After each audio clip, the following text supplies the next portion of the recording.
This resolution posits that the United States federal government should substantially expand the H-1B visa program. We think that this resolution is fundamentally one of otherness. The modernist human subject is defined as per its opposition to the other, whatever that other may be in different instances. We affirm the expansion of this program to the point of its absolute collapse. We explode the delineation between high-skilled and low-skilled workers. We allow for the so-called immigrants to stay indefinitely and to come without any business hiring them. Advantage one is the unknowable.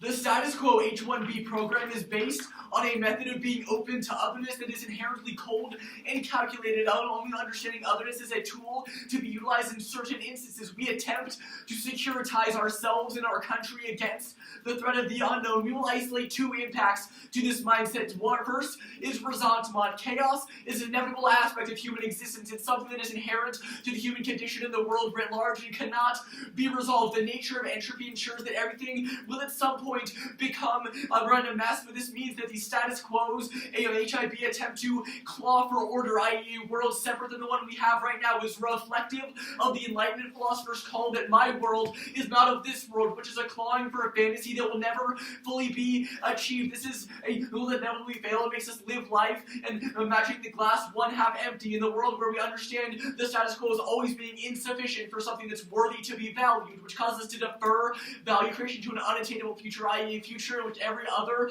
has been fully controlled, which means that we can never have the joyous affirmation of life that Nietzsche says is viable or any form of beneficial method of living. This also outweighs all forms of material oppression, because if you are psychologically depressed, then it does not matter if you have physical alterations to the status quo, because all of those will be filtered through the conscious, which means if you're depressed, then all of those do not matter. Now, the second impact is ontological lash out. The paradigm that the status quo H-1B program has, which says that we have to calculate which others should be allowed in the country, is the same mindset that we go about fearing that every other could be possibly a threat to our existence, i.e. threat to our country. This is reflective of a fear of difference, which we think causes a lash out against all forms of difference that are not knowable to us. That is the same as living life in blood-tinted glasses that makes violence inevitable. Now, advantage two is utility accumulation.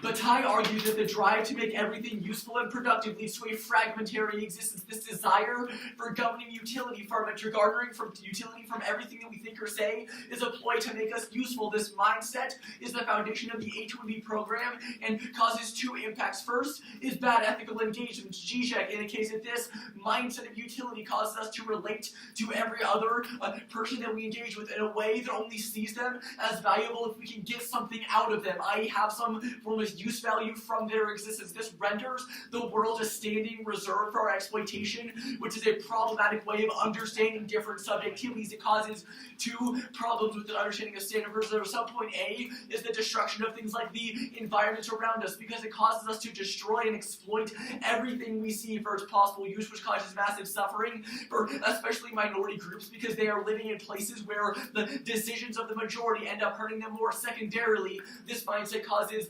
interventionist strategies into other countries to get something out of them. It's the same ideology that found all of the instability in the Middle East, because it was our attempt to get oil out of their countries, because oil was the use value we saw in that country that caused us to make all of those states unstable and destroy the livelihoods of millions of people. Now, the second impact is the exclusion of the unproductive body. The focus on utility only excludes that body which is seen as unproductive. For instance, the disabled body will never get a visa because it's not considered a thing that can be productive. This causes a mindset of use value that causes the continual exclusion of everything that we consider to not be useful. So things like the disabled body are always excluded from our value calculus. It's the very same logic that caused the exclusion of the queer body from society, because it was considered not reproductive, unable to reproduce to make a baby that could be productive, which causes a homophobic understanding of our value system, which is a foundation for flawed form of ethical engagement, which is a reason to reject this ideology that founds the HIB of the H-1B program. Now, contention 3 is our epistemological defense. First, 1% risk calculus is a bankrupt method for understanding how we should vote. First, there are infinite scenarios that could possibly lead to something like extinction. Before this round, Julie and I thought about 18 different ways that maybe expanding this program could lead to extinction or even solve extinction, which proves that if you use that value calculus, then every action would both lead to extinction and solve extinction using the terrible internal link chains that are pervaded throughout different forms of it. It's a reason why you should reject this 1%. This will lead to this will lead to this will lead to extinction ideology, because it means that we'll never be able to understand what action should be taken because we'll be too worried about the possibility that everything will kill us, which is a reason why you should embrace the subtle unknowability of the 1AC in the sense that there's always going to be that other which we do not know. We do not know what other will come into our country. That unknowability is something that should be affirmed and not negated, because otherwise you reiterate the same problems that cause all of our impacts. Second is the fear of otherness is the root cause to every form of violence in the world. The definition, it defines and determines how we relate to every other, which determines how we engage with all other bodies. And given that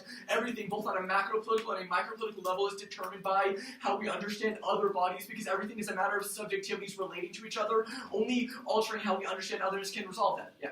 Can you just give a brief explanation of the first advantage? Just want to clarify. First advantage is that we're scared of that which is unknowable, and the inherent chaos that makes up things that can come into our country. Okay, sure. Thank you. Third subpoint, epistemological defense.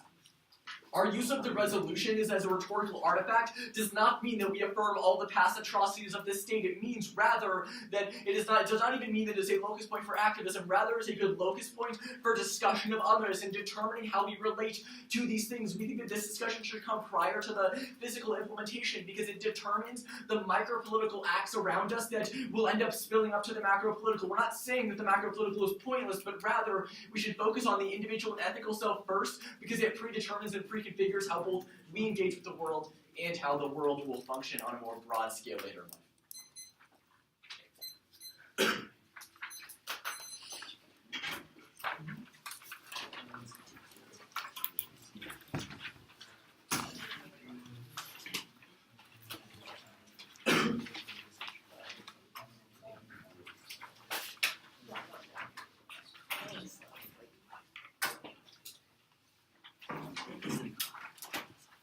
First of all, same thing that he said about speed, anyone has unclear or you need to slow down, just let me know.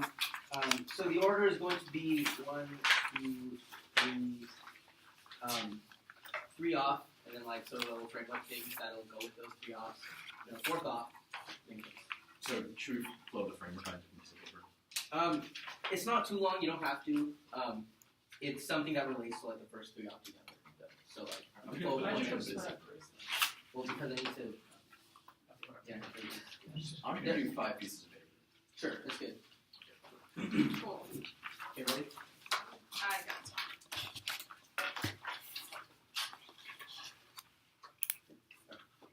First off is theory disclosure. Teams reading teams reading critical affirmative cases should disclose the text of the 1AC during or before prep time. Views a violation they didn't. They just came over here started reading this this critical affirmative argument and sees the reasons for. First of all, critical affirmatives are generic, already prepped out. They already have their otherness arguments something got prepped out. They just had to link to the resolution. That means that they already knew basically what they were going to be running in. Parley Parley's not the other videos. We don't have months to prepare for every sort of critical argument that could be run. So if they're reading critical affirmative, they should have disclosed it because otherwise we aren't able to clash with them as much as we could. We had to accept every single possible response during the 7 minutes of the 1AC, which means we won't have enough time to actually have a good educational debate. We won't be able to clash on this topic as much. And clash is something that's unique to debates. A unique education to get from debate. If we can't get enough clash from debate, then we're not going to educate from debate. Education is the only reason schools and parents fund debate in the first place. Also predictability, they don't, we don't know what sort of critical, we didn't know what sort of critical affirmative stance they would take because they didn't disclose it to us. That's unfair to us. There's there's an infinite number really of critical stances to take on this resolution, so they should have told us so that we can, first of all, fairness, basic competitive activity, if it's not fair, then there's no reason to do it in the first place, and also education, basic, except what I just said about education earlier. So voter fairness and education. Next. Interpretation of the affirmative must defend a policy actually no, wait, you don't have to throw this out. Okay, this next off. Next off is topicality. They should advocate a clear use of the United States federal government to implement this without instead of they're thinking about promoting discussion first. Their advocacy wasn't exactly clear, but they're basically saying they're basically not directly affirming the resolution through a policy option. The three standards. First of all, predictability again.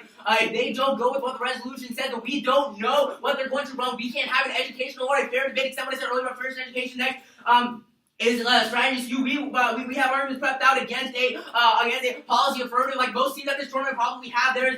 This skews away our strategy. And again, the fairness education. Next argument is limits. Again, there's an infinite number of things they can run if they're not going by the directly affirming the resolution. That means that we can't have a debate about that means we can't have an educational basis. We won't be prepped out. We won't be able to have good prep against anything. This is what they're doing is bad for debate, especially in Parliament, because this isn't like policy reality. We don't have a long time to prepare for anything, so we need to. We should be able to make this. This is very important in Parliament. Extend fairness education from before.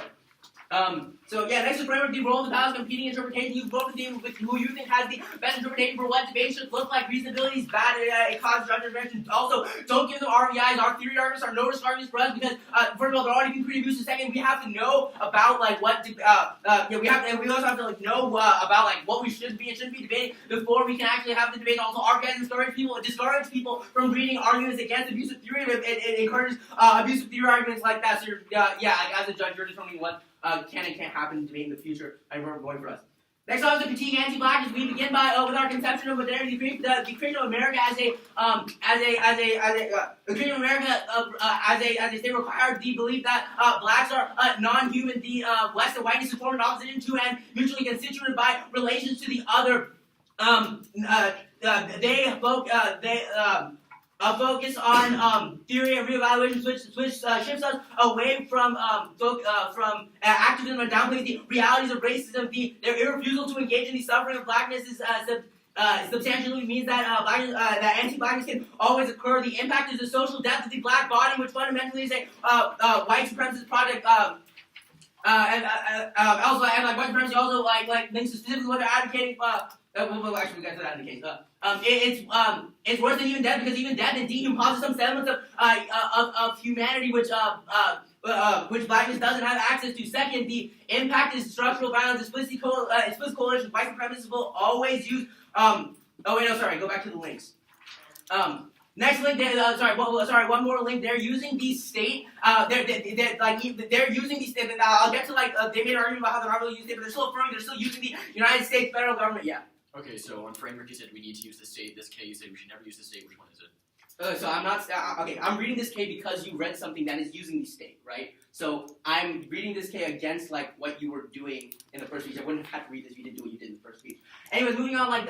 They're trying to use they're trying to use the their method of using the state is never going to actually work because the state will always is never going to be effective. Look to especially in things like racism and immigration. Look to what happened after slavery was ended. Jim Crow laws came back and made people and basically still caused racism against African Americans housing and education discrimination now are on balance worse than they were after Brown v. Board of Education and the 1964 Civil Rights Act. White will always will always use race as privilege to further racism. Look to what Reagan did in the 1980s when he made a bunch of white people screw themselves out of welfare by making them believe that it would always be only be given to the black. So the alternative is to vote neg to rupture the white supremacist knowledge production of debate. The ballot is key to place discussion at the front and center of debate. With our interpretation of debate, you think this debate should be talking about racism first, and again, the ballot is key. Arguments that say that we can have race-related arguments, but not with the ballot is bad because that pushes race to the margins of debate. This is key to coalition building. I'll see you words at the end. It's key to coalition building again, it's what I said earlier about coalition building. Yeah. Okay, next go to the case. Next go to the case. First of all, they're talking about resentment. First of all, there's a proponent contradiction here. First, they're talking about resentment, why it's bad, and then they're trying to actually solve these problems. You can't do that because resentment, Nietzsche, and when we're talking about resentment, also talks about how whenever you try to solve suffering, you create more suffering. They're doing a proponent contradiction. Don't give them impact off this because they're never actually able to solve for anything. They're not actually able to solve for suffering. And the next, So like that's that point. Next on utility creation, it causes us.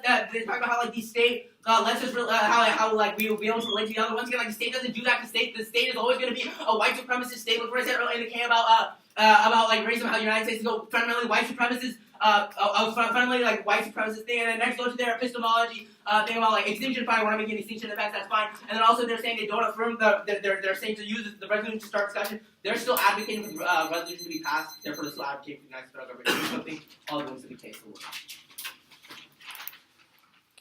Wow, this is a lot of papers. Okay.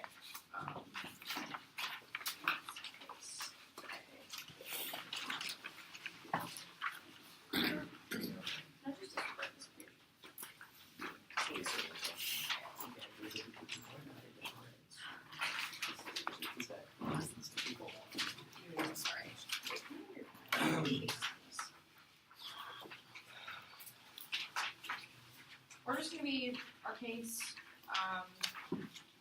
goodness me, theory, the T argument, framework argument, and the critique. Wait, is disclosure the theory argument? Yes, the disclosure is the theory So argument. T and then the competing implications one? Yes, And then the head? yes, that is correct.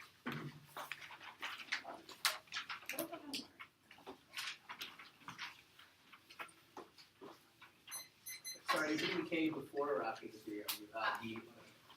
It's so, again, case, disclosure theory, T, framework, competing interpretations, critique.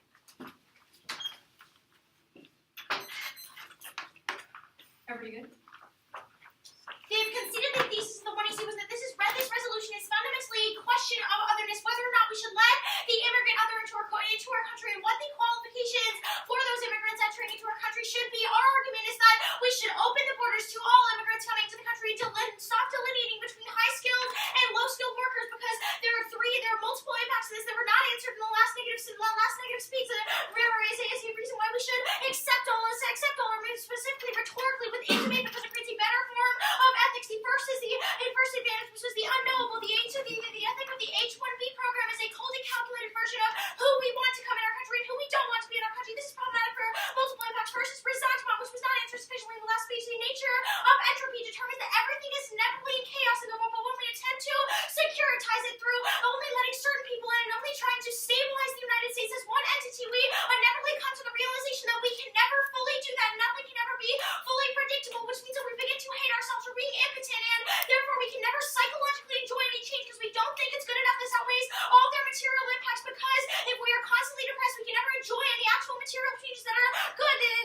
They say they're trying to solve anything as they double term, but no, we don't attempt to solve suffering or anything through a specific telos, but rather we engage in an ethical orientation towards things that embraces chaos and embraces things that could happen, and therefore resolves our desire for different problematic impacts. Second is ontological lash out, which was not touched in the negative speech. This is that when we attempt to calculate and securitize ourselves against all threat, we label certain things as threats, certain things as threat, and then exclude them, and then attempt to get rid of them. This is the root cause of things like interventionist strategies in the Middle East, because we view them as threats, and therefore we retaliate against them because they are threats to our own personhood. The second impact was utility accumulation.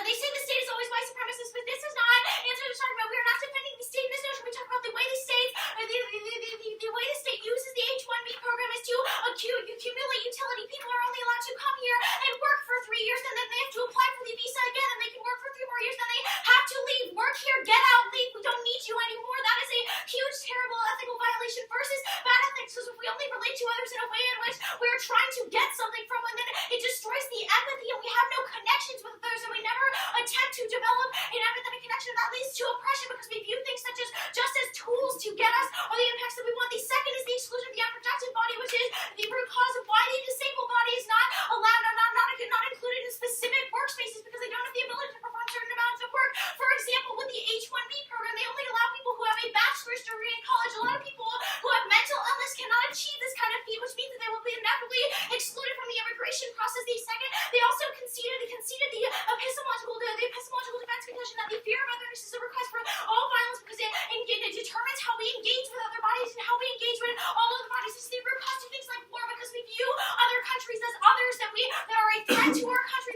going to influence our country, and thus we retaliate against them. They say that we still advocate the resolution. No, we advocate as a rhetorical artifact through which we can evaluate our own relationships to otherness and our own relationships to the government, not to theory.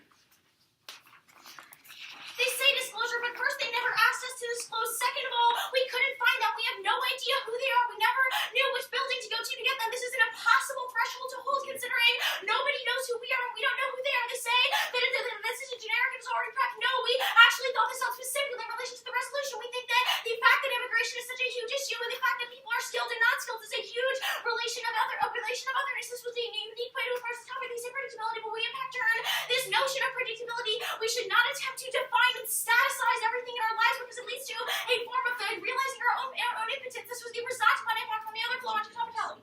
What? Your answer parents on that. That's fine. On topicality first, no link representations are politics. They determine our orientation. As such, we are focusing on the primary effect of the plan, which is our education within this round and how we relate. Second, the negative attempt to make the one you see a productive object is the same logic of utility accumulation. If we cannot produce their monolithic education, we are discarded. Refuse to stand from the ethical stance of the one you see the impact is the exclusion of unproductive bodies and disabled bodies, such as and bad ethical orientations. They say predictability cross-apply the horizontal bodies from theory embrace the unknowability of the one you see. They say that they can still bring distance to interpretation of the fact that the program should. They can say the program should be exclusive and we should delineate between high-skilled and unskilled workers. That is a silly distance that they can reverse. There's also fairness doesn't exist, but the debate seems to always be better, faster, smarter, and good, and have better coaching. This is also our first partly tournament. What? And the desire to decide if we win, the desire to decide they're focused only on implementing policy, not representation on personal implications, incentivizes a skill of thinking about politics, but rather strips us of the desire to engage with politics when we walk into the real world, because when we think of this as such an easy process of we pass the plan, this happens, we never consider the implementation is really, really difficult, so we go into the real world and we start to try to engage with politics and we get lazy and we sit back and we think, well, maybe next time, but when we engage in our own ethical orientations, we can create value systems for ourselves and then make our own personal decisions and that's the framework argument. They say competing interpretations, but competing interpretations should only matter if two strategies are mutually exclusive. That means that you should prefer the permutation and the critique. I'm not sure what else this argument really means. What's the critique?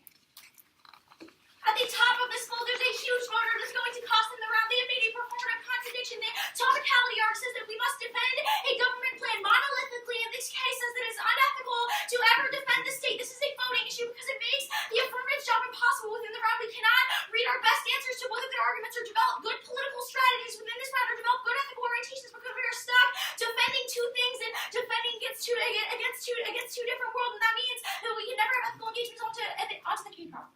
First, no link. We don't use the state as a universal actor, but rather as a locus point for discussion. State policy affects us all, and analyzing how we relate to it is helpful in developing ethical value systems to confront oppression. We don't exclude a discussion of blackness. This brings me to the permutation to both. We don't preclude your pessimism, but we think our arguments are specifically the starting point through which you can address immigration and the logic of utility accumulation and fear of otherized bodies is the root cause of racism. People fear immigrants and black bodies and use this to marginalize and subjugate them and take the place of the powerless slave who is simply a tool to use in the fields. And social death theory is wrong, and assuming that it is truly life-negating the existence of African culture such as music during slavery proves that they may have been abused, but they still had value. Negating this fact denies black personhood and precludes the possibility for political agency for them. And the alternative pessimism negates the possibility of alternatives to suffering. Without optimistic strategies of change and embracing the world, we are stuck in an endless tautology. Their logic would justify the continuation of slavery because if slaves refuse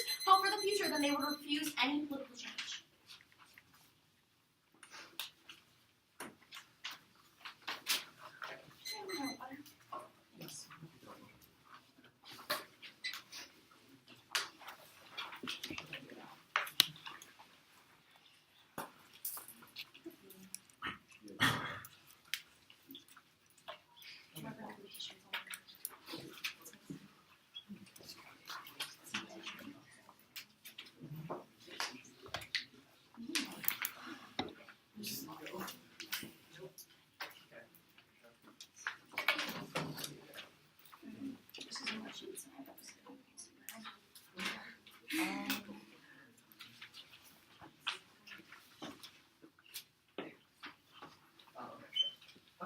So the order is going to be K.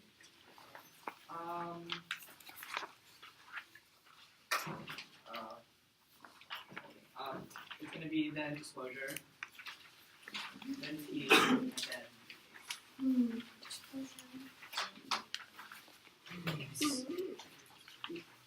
Actually, I'm gonna put case at the top.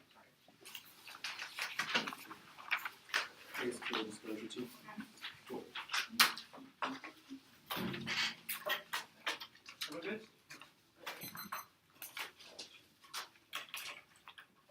On the case of it, they have said that in their speech that this is a question of otherness, that we should always be accepting of others and try to bring them in. They do this by expanding the visa system. However, this is not, they're contradicting themselves because they have been excluding us from this debate from the start when they refuse to disclose to us. I'm going to get into this more on the theory level, but right now, it's just saying that their case probably contradicts, probably links them back to the theory argument, probably links them back to their own path. Yeah. On the K. First, we're not going for this, but I'll address the supportive contradiction here. They said that we must defend the plan monolithically. This is defend monolithically. We only read this critique because we assumed that they were going to defend the plan, but we had to read the theory argument. When we found out that they were instrumentally defending United States federal government action. That means that we're not just. This is not just. But this is not a performative contradiction. This critique and the theory operates in two separate roles. We think that they should have to defend. They should have to defend the United States government. That doesn't mean that the critique is a reason why they shouldn't defend it. If they did defend the plan, they could just make answers related to the plan related to against anti-blackness. But conceded permutation, we're not going for this anyway. Disclosure. Permutation is just a test of conflict. All right. The affirmative may or may not be good for data, but you should vote negative to endorse the practice of disclosing non-topical acts that don't instrumentally defend the resolution. Now, ultimately, what we get out of debate is education, which means that you should probably prefer the standard over all the other ones. Now, they say that we didn't ask them and that they didn't know where we are. They should set this. That's not an excuse for not disclosing. We were in this room the entire time. They should probably have made a better effort to try and find where we were to disclose to us. Also, this is not relevant to this debate because we're trying to create a better practice for all debates in the future, not just this specific one. Now they say they came up with this. They came up with this.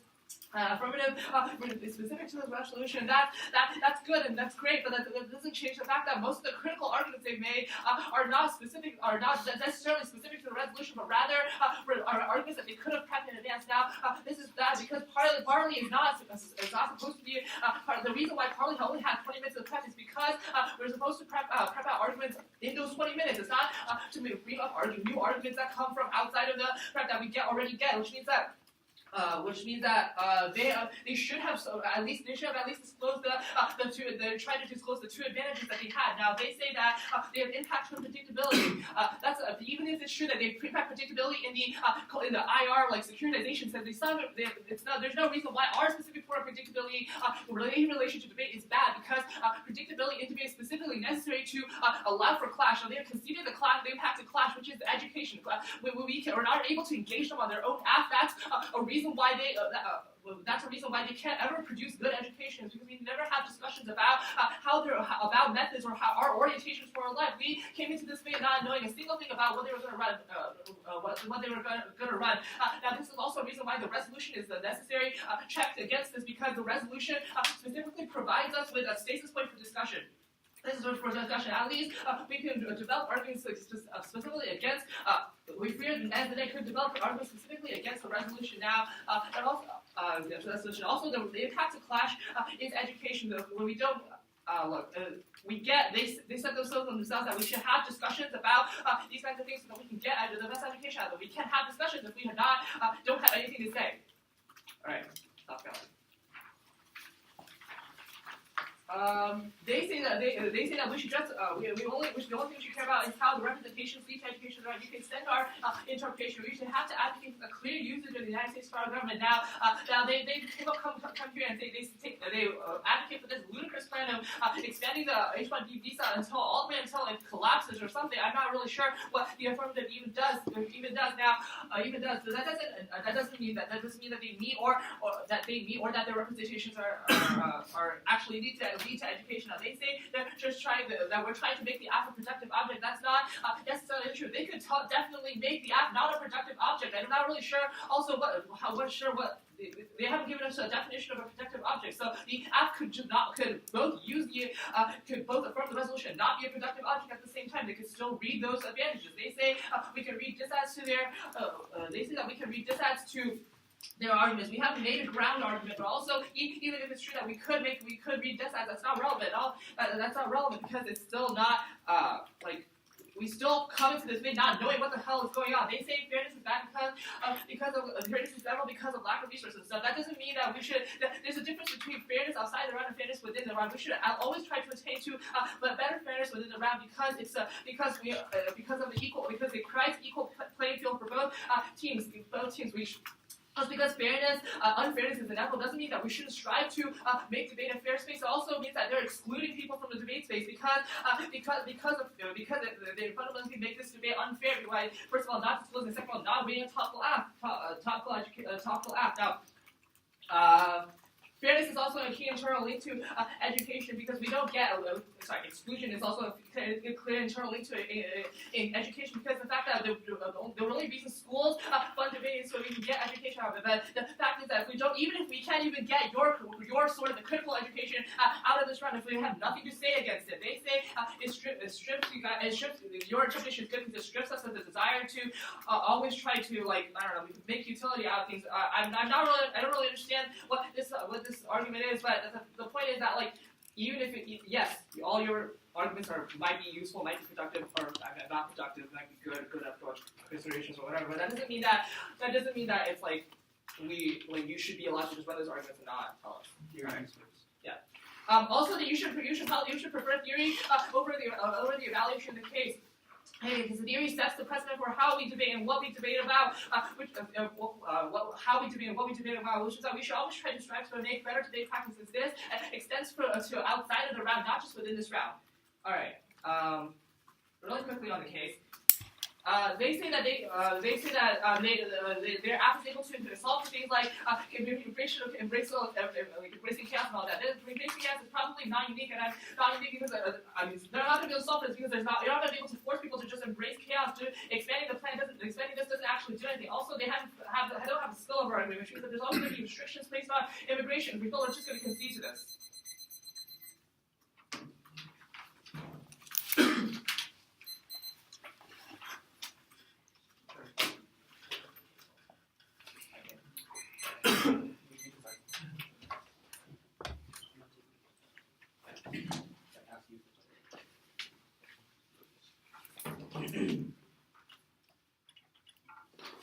Okay, so it's going to be theory and then an underview.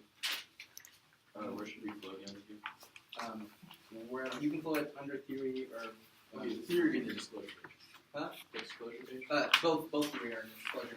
So, just representing. Yeah, whatever. Okay. And sorry, that and then you can flow the underview on framework, and then I might go for case too. I'll Framework being the framework page that wasn't in the framework being the role of balance interpretation and all that stuff.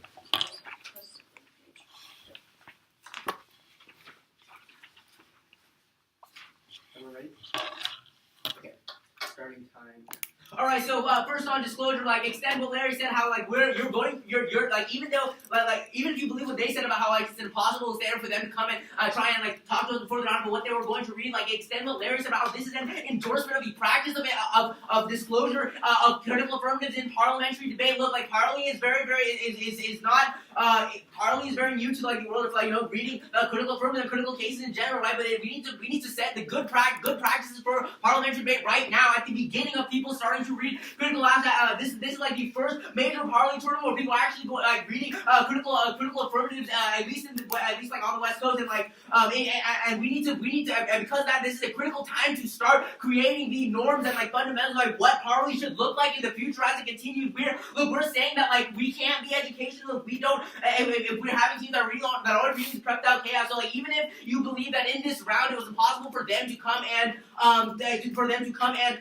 tell us what they were going going to be reading, you should still vote for us as an endorsement of the practice. People doing this in the future, because look at the rest of the Toronto, the rest of the Elam, people might be wanting to read chaos, and voting for us up is going to have a noticeable effect on them. Other people are going to be like, oh wait, because they're going to realize that if they don't, other people are going to start reading disclosure theory just like we are, and they're going to have to disclose their critical affirmatives, and that's a great thing for debate, because if we can have these critical arguments and we can have discussions about things that are more than just the resolution, but we can have them educationally in a way that's not exclusionary to debaters, as they've excluded us in this round. You can accept Larry said about how like they're excluding us in this round. They talked about how they're having how it's like a unique. They made a unique argument to this. K arguments are still not specific enough. And again, like some of Larry said about how like the point we're still be coming up with these arguments in 20 minutes. They didn't come up with all those arguments in these last 20 minutes. They definitely haven't prepped down next.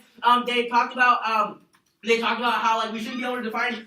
They made some basically an argument particularly how we should be able to define like the part like what's predictable or not, whatever. Like they don't tell us the reason why that's bad for debate. Remember, these roles of balance, competing interpretations. If you think that what we're saying, this norm for Parley, is a good thing, you're going to be voting for us 100% of the time, no matter what he comes up and says in the last speech. Now, also extend that they conceded education. We can never have good discussions about any methods or representations if we don't know, if we're not prepared against it, if we're not doing our research, not to be able to have these good educational discussions. Look, like the only reason that parents in schools fund debate in the first place is educational. If they say that their kids are being excluded out of debate based on not able to get educated from it, they're not going to fund debate. There's no point in doing debate if it's not educational. Look, this theory argument comes before anything else, and we're winning on it. There's no reason for you not to vote for this, right? This theory comes first because even if like their arguments are good about the representation stuff, if we in order to ensure that those arguments are run educationally in the future, in order to ensure that we can have good debates about them in the future, you need to vote us up on this particular theory so that other people can read,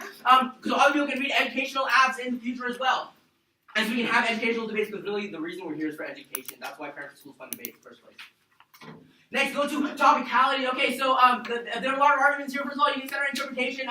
They talked about they had this argument about how like their representation are better for education. Look, they don't meet that the education that we're getting is different, because we're talking about education not just for the people in this round. We're talking about education for people in debate as a whole. For the future of Poly, people are going to be wanting to read chaos, but they're going to be wanting to like read these kinds of arguments, but they don't do it properly. When it's educational, there's no point in doing it in the first place. Keep in mind that this is the way you vote in this round is key to how Parley is going to be shaped for the rest of its existence. We're still an event that's trying to become a circuit event, I guess you could say. And the only way to make that happen properly is by starting a norm for disclosure of critical affirmatives. That they're not like we're saying they should be. And if you're not disclosing, you should be talking about the topic like we're talking about, like we're saying that they should have done because they didn't disclose. Next on the logic of utility, like some of Larry said about how like we're not necessarily like making the we're not necessarily like using the negatives like utility. And then next on like we can still read disads. Like first of all, like theory still comes first. If there's abuse in the round, we're going to talk about that abuse before we're making disads.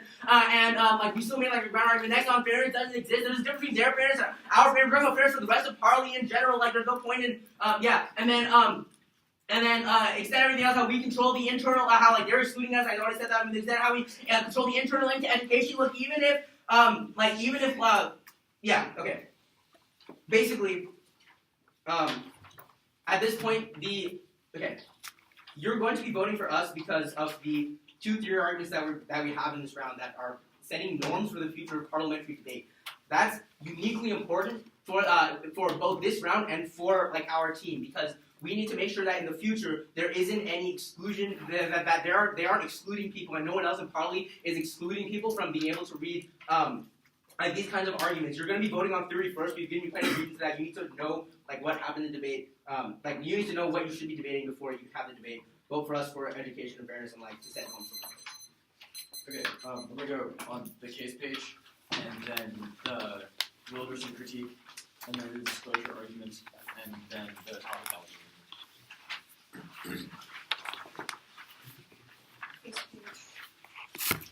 Case Wilderson, disclosure, critique. Okay, is anybody not ready?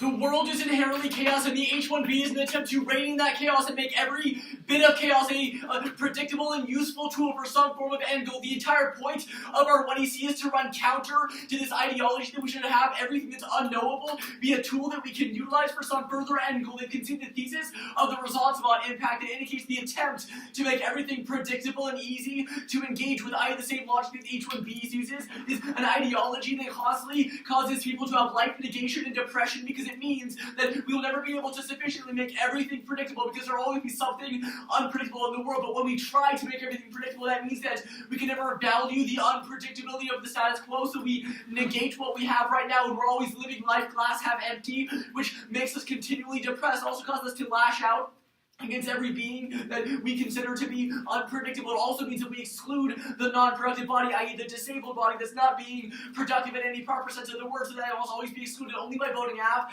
and accepting this chaos and embracing the unknowability and unpredictability of engagements. Can we resolve that now? The live on the case page first, our action is not exclusive. Our impact is about the rejection of certain types of personhood. There's no reason why we rejected their personhood in this debate. Just because they could not read dissents does not mean that we said that they should be excluded from society writ large, which is what all the impacts are about. So even though this rhetorically sounds like a good argument, it doesn't access the unique internal links that we have to the impact level. Second, it doesn't access the resultant impact because we never tried to rein in their chaos, which means that that impact comes first because it's a psychological impact, which means that they do not have access to that, and you should still vote affirmative to solve that. Now, embracing chaos is not non-unique. I do not know what this argument was in the block because they didn't really explain it very well, but voting app is embracing that chaos because you've decided to vote app against their precedent setting to allow it to be chaotic. Now, all of the spillover claims that the app has is the same as the alternative solvency, so I'll go on the K right now to explain that. First, cross-apply their argument that the government can never solve anything. That means that the government is inherently exclusionary, and their praxis on topicality of governmental focus is exclusionary. I'm not going to go for the Percon argument, but rather I'm conceding their impact that the government can never solve anything is a reason why you should reject their topicality arguments. Also, it is the reiteration of power. Now, all of their alt-solvency arguments are proof that things like their critical education of the 1EC is a good method and can lead to new forms of engagement with others that can resolve this impact. Also, all of our solvency is not about like a mass movement that can overhaul the government. It's about how we understand others within debate to resolve resentment. It's a very personal question, which means that we resolve it. Now the disclosure. First, I'm going to go for the no bright line arguments. That first, we don't know when we're supposed to disclose, where we're supposed to disclose, who they are, or what they look like. And we also cannot find the room. I was actually probably asleep before this round, but regardless, there's not a real precedent they can set for this. They conceded that they have a bad model. The entirety of their framing is that it should be a model for debate. They've not answered our impact terms to their model. So even if you buy it in the abstract that their model is good, they've conceded specific impact terms, you should vote on the line by line, because it's definitely a worse precedent to set that you do not vote on arguments that are conceded rather than the exclusion that they have. So there's going to be a large argument that was not specifically answered and clearly flagged in the 2EC that means that our entire app is a disadd to their interpretation. You should reject them on face. This is the predictability bad argument that was not answered. They said that they've conceded their notion that the affirmative should be predictable, i.e. we should disclose so they know what we're going to do ahead of time, is the same logic of the H1B program that says that all others should be knowable and predictable. This is not an IR argument, which is the only claim that they make. It's an interpersonal argument that has two external impacts. First, all of the impacts of the 1EC are external impacts. The resultant one is also an impact term to their interpretation because it means that they cause a form of life negation which could never be content with what we have right now. The whole speech was a drive for a new world. I use the same reflective of the Enlightenment philosophy. We think we should accept the world we have right now because that is the only way to resolve it. This should be compounded by the fact that they have no terminal impact. They literally only said education. They conceded the argument that Julie made in the 2EC that in order to have an education impact, you must have good education. The fact that they cannot subsume our app within their framework because we have to be unpredictable means there's no impact. They never even said like what they do with the education, like what they would do with it, which means that there's not really an impact you can vote on. We have substantive impacts. Don't do work for them. I actually done a lot of work to make impacts they have not. Now, team. First, you can cross-apply all of the resultant impact work, which should be sufficient for you to vote affirmative because it was straight dropped in all of the block, and it's also an impact term to this because all of their arguments are still limit arguments. However, there's another impact that the desire to set that their notion of we should focus on the government seems superbly easy because the affirmative can just say this should happen, then it happens, wow, magic. But the real world is actually extremely difficult to get things happen, so we become lazy couch potatoes because we you think it's too difficult. The only impact on the T argument besides the wasn't on disclosure was exclusion. Again, that presupposed they have good education. When they concede a resultant one, there's not a viable way for you to vote negative.